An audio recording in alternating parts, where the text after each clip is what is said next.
Bien, vamos a abrir nuestras Biblias en Éxodo, capítulo 18. Éxodo 18, ahí estamos estudiando los dos episodios del capítulo 18 de Éxodo y dijimos que el personaje central aquí es Jetro, el suegro de Moisés.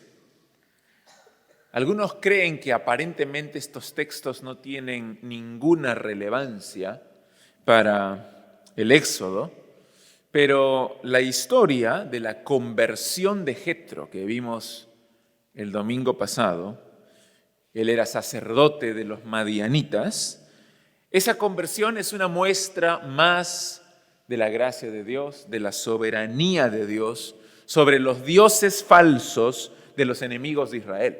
Porque la historia anterior, al final del capítulo 17, es la gran victoria de Israel sobre los amalecitas. El Dios de Israel es superior al Dios de los amalecitas. Y ahora, en el capítulo 18, vemos cómo el Dios de Israel es superior, infinitamente superior, al Dios de los madianitas. Tanto así que el sacerdote de Madián se convierte a la fe de Israel.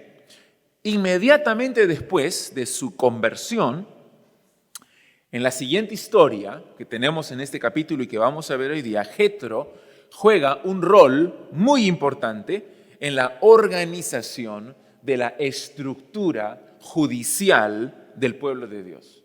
Y que un madianita lo haya hecho es extraordinario. Vamos a leer entonces ahí en Éxodo 18, desde el versículo 13 hasta el versículo 27. Hechos 18 del 13 al 27. Dice así: aconteció que al día siguiente se sentó Moisés a juzgar al pueblo, y el pueblo estuvo delante de Moisés desde la mañana hasta la tarde. Viendo el suegro de Moisés todo lo que él hacía con el pueblo, dijo: ¿qué es esto que haces tú con el pueblo? ¿Por qué te sientas tú solo y todo el pueblo está delante de ti desde la mañana hasta la tarde? Y Moisés respondió a su suegro: porque el pueblo viene a mí para consultar a Dios. Cuando tienen asuntos, vienen a mí, y yo juzgo entre el uno y el otro y declaro las ordenanzas de Dios y sus leyes. Entonces el suegro de Moisés le dijo: no está bien lo que haces. Desfallecerás del todo tú y también este pueblo que está contigo, porque el trabajo es demasiado pesado para ti. No podrás hacerlo tú solo. Oye ahora mi voz y yo te aconsejaré, y Dios estará contigo. Está tú por el pueblo delante de Dios y somete tú los asuntos a Dios. Y enseña a ellos las ordenanzas y las leyes y muéstrales el camino por donde deben andar y lo que deben hacer y lo que han de hacer. Además, escoge tú de entre todo el pueblo varones de virtud, temerosos de Dios, varones de verdad, que aborrezcan la avaricia, y ponlos sobre el pueblo por jefes de millares, de centenas, de 50 y de 10. Ellos juzgarán al pueblo en todo tiempo, y todo asunto grave lo traerán a ti, y ellos juzgarán todo asunto pequeño. Así aliviarás la carga de sobre ti y la llevarán ellos contigo.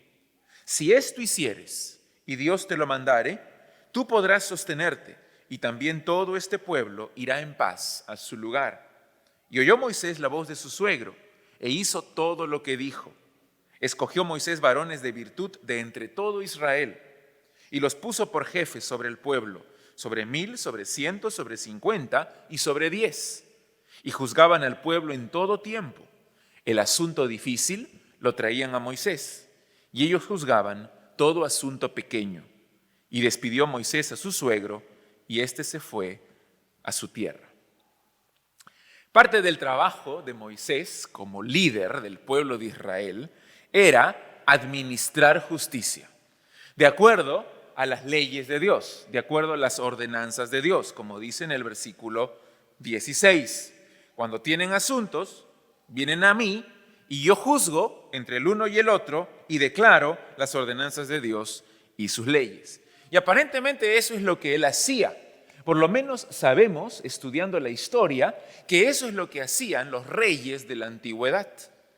El faraón y los reyes de los diferentes pueblos alrededor de Israel administraban justicia.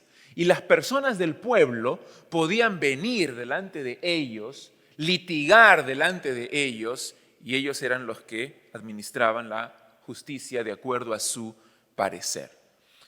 Por eso es que Moisés y Aarón, por ejemplo, pudieron entrar libremente a la presencia del faraón para presentar su causa y pedirle si es que dejaba salir a Israel de la esclavitud. Esto es lo que estaba haciendo Moisés, este es el modelo que él conocía. Él era líder y él administraba justicia y todos venían delante de él. Aparentemente no lo había estado haciendo durante un tiempo mientras viajaban por el desierto, de tal forma que los casos se habían acumulado, pero ahora que ya habían acampado en el monte de Dios, entonces todo el día estuvo él sentado escuchando casos, escuchando a los litigantes desde la mañana hasta la tarde, como dice el versículo 13. Aconteció que al día siguiente de la conversión de Jetro, se sentó Moisés a juzgar al pueblo y el pueblo estuvo delante de Moisés desde la mañana hasta la tarde. Claramente, si esto demandaba todo el tiempo de Moisés, no había muchas otras cosas que él pudiera hacer en su liderazgo, más que administrar justicia todo el día, escuchar casos todo el día. Jetro, al observar lo que Moisés estaba haciendo, le da un consejo. ¿Cuál es el consejo? Consigue ayuda, porque no puedes tú solo. Es muy probable que el mismo Jetro, al ser sacerdote de Madián, haya tenido experiencia en administrar justicia, en este tipo de trabajo. Observa las preguntas que hace aquí Jetro a Moisés en el versículo 14. ¿Qué es esto que haces tú con el pueblo? ¿Qué estás haciendo, Moisés? Ahora, ¿cuál es el problema? No tenía nada de malo que Moisés administre justicia. Es más, era su deber. ¿Cuál era el problema entonces? Mira la segunda pregunta. La segunda pregunta dice, ¿por qué te sientas tú solo? ¿Por qué haces el trabajo tú solo? Y todo el pueblo está delante de ti desde la mañana hasta la tarde. Es una labor gigantesca, porque son 2 millones de personas y todos traen sus casos delante de ti y es lo único que puedes hacer. Desde que te levantas hasta que te acuestas, estás escuchando a los israelitas. Ahora, no vayamos a pensar que Moisés era muy orgulloso para delegar el trabajo a otras personas. No vayamos a pensar que era un necio o que era un tonto, que no se daba cuenta que él estaba sobrecargado. La respuesta de Moisés nos da algunas pistas de por qué lo hacía de esa manera. Mira qué dice Moisés, es muy claro él en el versículo 15. Moisés le respondió a su suegro. Él le pregunta, ¿por qué lo haces todo tú solo? Y esta es la respuesta de Moisés. Porque el pueblo viene a mí para consultar. Profeta de Dios. Él es el mensajero de Dios. Él es el que revela la voluntad de Dios al pueblo. Él es el escogido de Dios. En el versículo 16 dice que Él juzga entre las dos partes y después de juzgar declara, versículo 16, declaro las ordenanzas de Dios y sus leyes. Hay algo que tenemos que recordar. Israel todavía no había recibido los 10 mandamientos. No había recibido la ley. No había recibido las ordenanzas de Dios. Entonces, ¿qué es lo que Moisés les declaraba a ellos si no tenían los 10 mandamientos? ¿Qué declaraba Moisés? Muy probablemente lo que Dios mismo le revelaba en ese momento. Él consultaba a Dios cada caso y Dios le revelaba la respuesta y él administraba justicia de esa manera. Por eso dice, nadie más lo puede hacer. porque yo soy el profeta de Dios. La gente viene a mí para consultar a Dios, para escuchar de mis labios la voluntad de Dios en cuanto a sus casos específicos. Entonces, todo el proceso legal involucraba la respuesta de Dios por boca de Moisés sobre los asuntos de Israel, y Moisés se consideraba a sí mismo como el único intermediario entre Dios y los litigantes. Y eso es lo que está diciendo en el versículo 15. El pueblo viene a mí a consultar a Dios y yo pregunto a Dios y luego declaro las leyes y ordenanzas de Dios. Observa, sin embargo, la respuesta de Jetro ante lo que Moisés dice. En el versículo 17, el suegro de Moisés le dijo: no está bien lo que haces. ¿Por qué no está bien? ¿Qué piensan ustedes? ¿Por qué no está bien? Moisés ya dio su razón. Lo hago todo yo porque yo soy el profeta, porque yo soy el intermediario de Dios y los hombres y los litigantes que vienen ante mí con sus casos. Y Jetro le dice: no está bien lo que estás haciendo. Ahora, ¿Jetro está equivocado o Jetro está en lo correcto? ¿Qué piensan? Está perdiendo mucho tiempo, Moisés. Correcto. Eso es precisamente lo que le dice Jetro. Todo el día estás haciendo lo mismo cuando podrías estar haciendo otras cosas. ¿Algo más? ¿Por qué no estaba bien?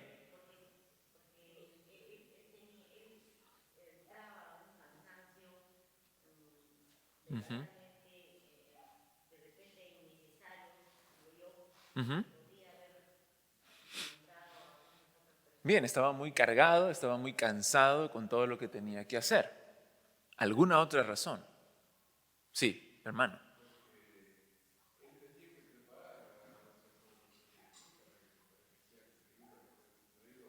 Excelente. Él tenía que preparar. Fíjense ustedes bien lo que dice Jetro aquí. Moisés no puede hacer todo el trabajo él solo porque pronto, dice Jetro, desfallecerás. Pronto algo te va a pasar. El estrés y la presión y la carga te va a dar un ataque, un derrame, algo te va a pasar. Vas a desfallecer. Fíjate ahí en el versículo 18. Desfallecerás del todo, tú y también este pueblo que está contigo, porque no puedes satisfacer a todos, van a empezar a quejarse porque sus casos no son atendidos. Tú no vas a estar bien en tu salud física y el pueblo no va a estar contento y no va a tener bienestar. Ahora, los israelitas no eran gente fácil, eran personas quejosas, eran personas que siempre estaban en conflicto, eran personas incrédulas a Dios. El consejo de Jetro es dado por alguien que sabe su posición y él lo da con mucha prudencia y sin imponer nada, porque él recién acaba de convertirse. Él es extranjero además. Él no tiene que ver con el sistema judicial de Israel. Sin embargo, da su parecer. En ningún momento Jetro insinúa que Moisés deje de juzgar. No le dice: deja de juzgar, dedícate a otra cosa. Observa cuál es el consejo de Jetro en el versículo 19. Oye ahora mi voz, yo te aconsejaré y Dios estará contigo. Está tú por el pueblo delante de Dios y somete tú los asuntos a Dios. ¿Recuerdas la razón que le había dado Moisés? No puedo delegar a otros porque yo soy el intermediario, yo soy el profeta, yo soy el que consulta directamente con Dios. Y Jetro está de acuerdo con él. Le dice: está bien, sigue haciendo eso. Párate delante de Dios, tú lleva los asuntos a Dios, tú sigues siendo el intermediario entre los israelitas y Dios. Y mira el versículo 20. ¿Qué otra cosa debes hacer? que es lo que decía el hermano hace un momento, y enseña a ellos las ordenanzas y las leyes y muéstrales el camino por donde deben andar y lo que han de hacer. En otras palabras, enséñales. No solamente declara la voluntad de Dios cuando vienen delante de ti con un problema, sino al pueblo, enséñales lo que dice la ley de Dios. Declárales a ellos para que también aprendan. Prepáralos. Continúa leyendo en el versículo 21. Además, escoge tú de entre todo el pueblo varones de virtud, temerosos de Dios, varones de verdad, que aborrezcan la avaricia, y ponlos sobre el pueblo por jefes de millares, de centenas, de 50 y de 10. Para Jetro, el éxito del sistema consistía en repartir el trabajo de juzgar asuntos menores.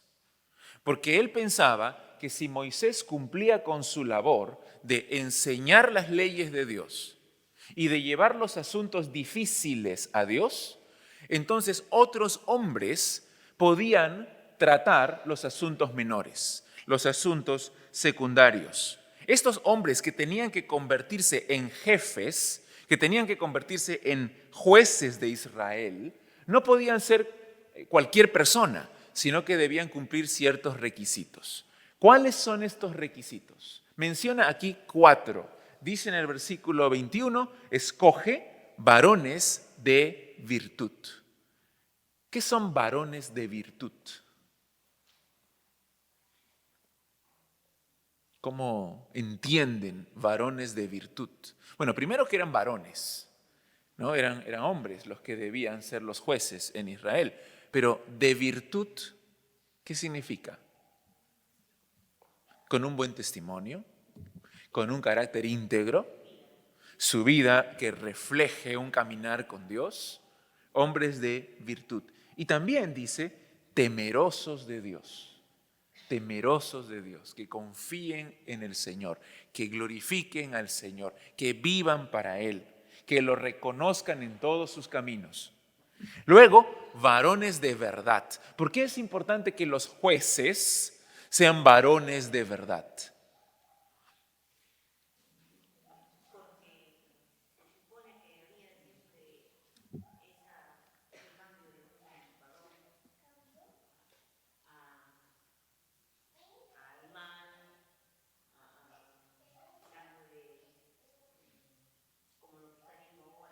¿Qué es un varón de verdad?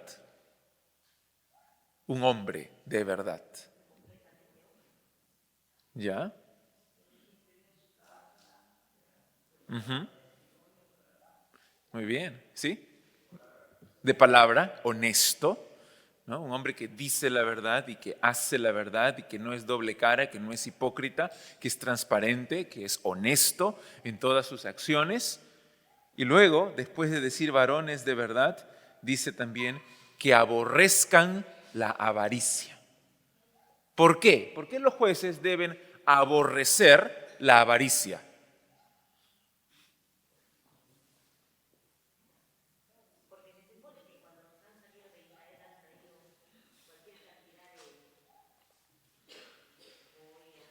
¿Ya?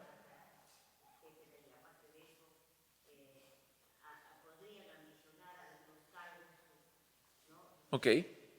Me parece que es más... Sí.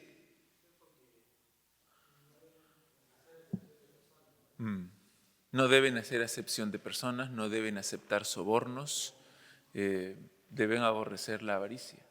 Y si ustedes se dan cuenta, los requisitos para que puedan ser jueces y líderes en Israel principalmente son requisitos de carácter, requisitos de integridad, de un caminar con Dios, no tanto de capacidad. Obviamente deben tener capacidad, deben ser hombres sabios, deben saber pensar bien, pero lo importante es que sean hombres de un carácter piadoso.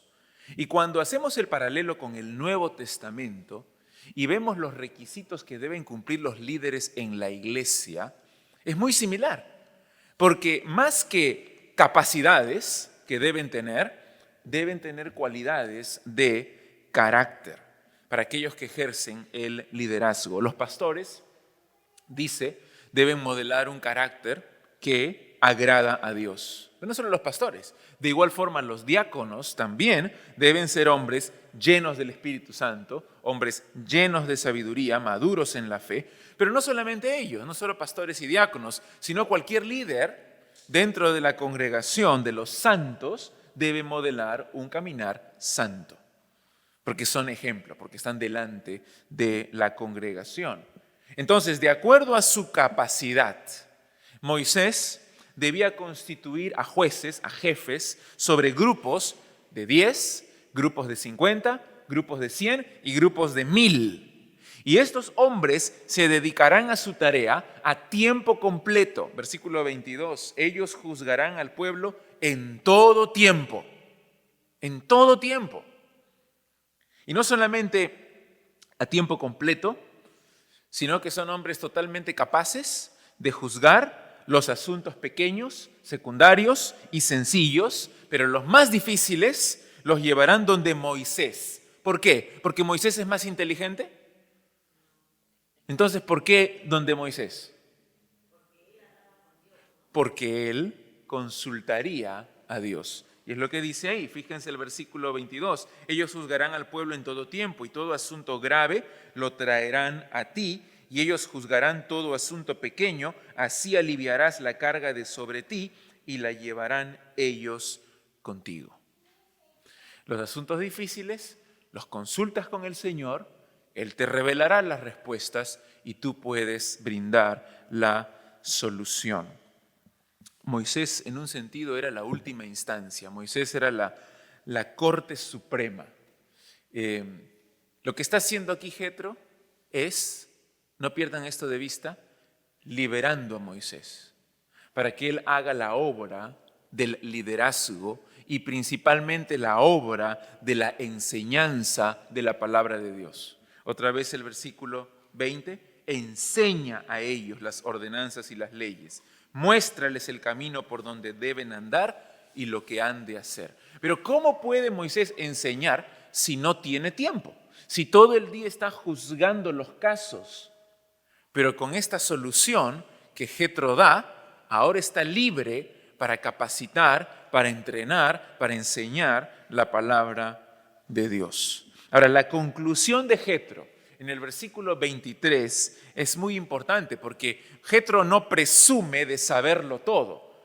Jetro no trata de imponer sus ideas o imponer sus estrategias. Mira cómo lo dice, con mucha prudencia y con mucho temor en el versículo 23. Si esto hicieres y Dios te lo mandare, en otras palabras, este es mi consejo, recíbelo y consúltalo a Dios. Y si Dios te lo manda, te va a ir bien. Tú podrás sostenerte y también todo este pueblo irá en paz a su lugar. Sigue mi consejo, Moisés. Yo creo que es lo mejor, pero solamente si Dios te lo ordena, si está bien con él. Jetro está convencido que es un buen consejo porque le dice, tú tendrás descanso, el pueblo estará tranquilo, pero por favor, consúltalo con Dios, somételo a la evaluación del Señor. Y aparentemente eso fue lo que hizo Moisés. Y en los versículos del 24 al 26 está el resumen de lo que hizo Moisés como consecuencia del consejo de Jetro. Mira del 24 al 26. Y oyó Moisés la voz de su suegro e hizo todo lo que dijo. Escogió Moisés varones de virtud de entre todo Israel y los puso por jefes sobre el pueblo, sobre 1000, sobre 100, sobre 50 y sobre 10. Y juzgaban al pueblo en todo tiempo. El asunto difícil lo traían a Moisés y ellos juzgaban todo asunto pequeño. Aunque no lo dice aquí explícitamente, pero podemos asumir que Moisés consultó a Jehová. Y Dios ordenó a Moisés que le haga caso a Jetro. Y eso fue lo que él hizo. La historia termina con el retorno de Jetro a su tierra, a Madián, llevando el conocimiento de Dios, porque él ya es convertido. Versículo 27, despidió Moisés a su suegro y éste se fue a su tierra. Y me imagino que en Madián no la habrá tenido fácil, porque él era sacerdote de Madián, pero ahora cree en el Dios verdadero. Tal vez habrá perdido su cargo, habrá recibido hostilidad de sus compatriotas, pero él decide regresar a su propia tierra y seguramente da testimonio ahí también de todas las maravillas que Dios ha hecho con el pueblo de Israel. Ahora, acá hay una pregunta importante que tal vez nos ayuda a entender la enseñanza de este texto. Y no sé si ustedes se han dado cuenta, pero la pregunta es esta. ¿Por qué Moisés necesitaba que un madianita le dijera cuál era la voluntad de Dios en cuanto a la organización judicial? ¿Por qué Dios no se lo dijo a Moisés directamente? Si Moisés es el intermediario, si Moisés es el que consulta con Dios, ¿por qué Dios no se lo dijo a Moisés antes? ¿Por qué usó a Jetro para decírselo? ¿Qué es lo que piensan ustedes? A ver, Bruce.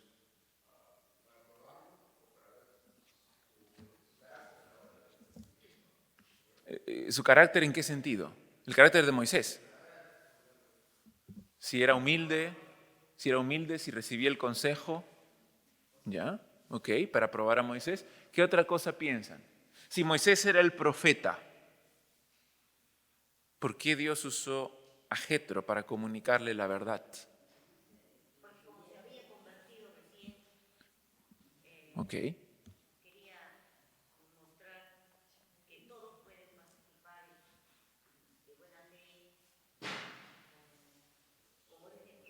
Ujú. Sí, pastor.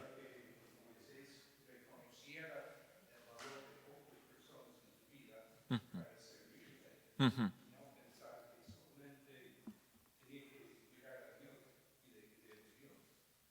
Excelente, ¿no? Para que Dios reconozca la ayuda, la colaboración de otros también. Y en este caso, siendo un madianita, no una persona que pertenecía al pueblo de Dios, sino era un extranjero, era un gentil. Ahora, el texto no nos dice, pero lo único que nosotros podemos reconocer aquí es cómo este gentil participó en la administración de la justicia, la estructura de la administración de justicia en el pueblo de Dios. Y no fue una participación tímida, no fue una participación con dudas, sino una participación completa. Él no es un ciudadano de segunda clase, es un miembro en plena comunión, con aportes muy valiosos para Israel. Y eso tipifica lo que ocurrirá más adelante con la inclusión de los gentiles también dentro del pueblo de Dios. Entonces, eso y también que Moisés necesitaba considerar que él solo no podía y que necesitaba la ayuda de otras personas. Dios usó a este gentil y Dios usó a todos los otros hombres judíos también para ayudarle en su labor. Bien, ¿alguna pregunta en cuanto a este texto? ¿Hay alguna pregunta en cuanto al texto que hemos estudiado?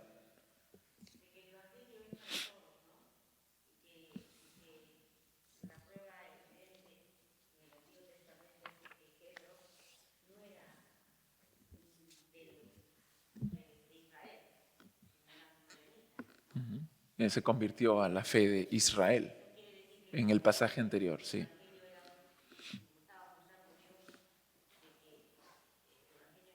Bueno, la salvación más que nada, ¿no? La salvación es para todos. Aquellos que deciden reconocer al Dios de Israel, en este caso, arrepentiéndose de sus pecados y creyendo en Él.